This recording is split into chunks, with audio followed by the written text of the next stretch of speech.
ஆண்டவராகிய இயேசு கிறிஸ்துவின் நாமத்தில் உங்களுக்கு வாழ்த்துக்கள். எல்லாரும் எப்படி இருக்கீங்க?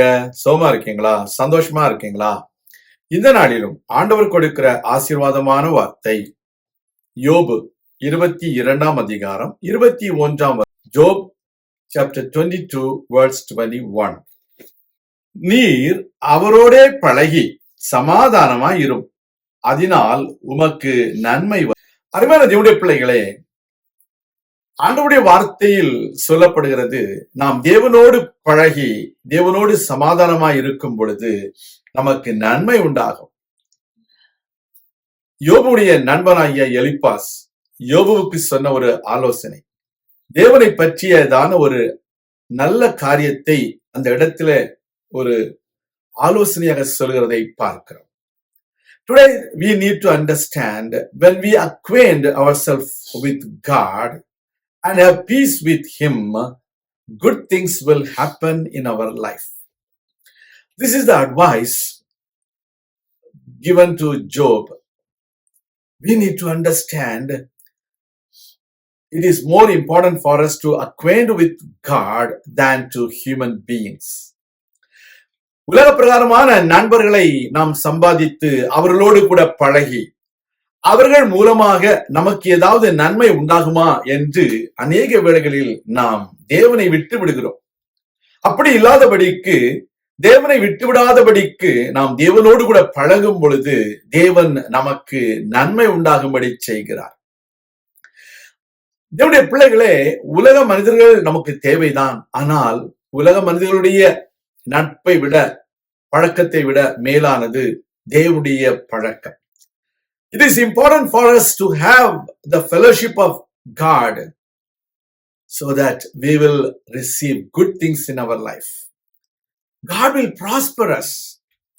It is God who gives us everything so that we will be blessed.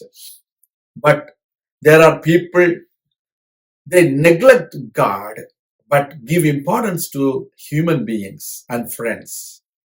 We need to understand God is the one who is going to prosper you. So better have a fellowship with God always. இரண்டாவது, இந்த வசனத்தினுடைய பகுதி சொல்கிறது, அவரோடு கூட சமாதானமாயிரும். நாம் மனுஷர்களோடு கூட சமாதானமாய் இருக்க வேண்டியது தேவைதான், இல்லை என்று சொல்லவில்லை.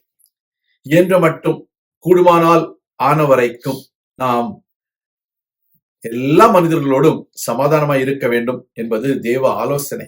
ஆனால் தேவனுடைய சமாதானம் நமக்கு இருக்கும் என்றால் நிச்சயம் எல்லா மனிதர்களோடும் கூட நாம் சமாதானமாய் இருக்க முடியும். We need to have a peace with God always, because God is the one who is the Prince of Peace. He came and established the peace on the cross of Calvary by sending His Son, our Lord Jesus Christ, to be crucified on the cross of Calvary. By the blood of Jesus Christ, we have been reconciled with God the Father, so that we will have the peace of God in our life. When we have the peace of God, or when we are in peace with God, your blessings shall flow automatically. God will bless you and God will prosper you. That is important for us. இன்றைக்கும் தேவ சமாதானத்தோடு இருப்போம், தேவனோடு கூட சமாதானமாயிருப்போம். நிச்சயம் நமக்கு நன்மை உண்டாகும். நாம் ஜெபிக்கலாம். எங்கள் அன்பின் பரலோக பிதாவே, நாங்கள் தேவனோடு கூட பழகி அவரோடு கூட சமாதானமாய் இருக்கும்படிக்கு நீர் கொடுத்த அருமையான ஆலோசனைக்காக உமக்கு நன்றி செலுத்துகிறோம். தேவனே, இந்த வேளையிலும் இந்த ஆலோசனையின்படி நாங்கள் நடக்க எங்களுக்கு கிருபை தாரும்.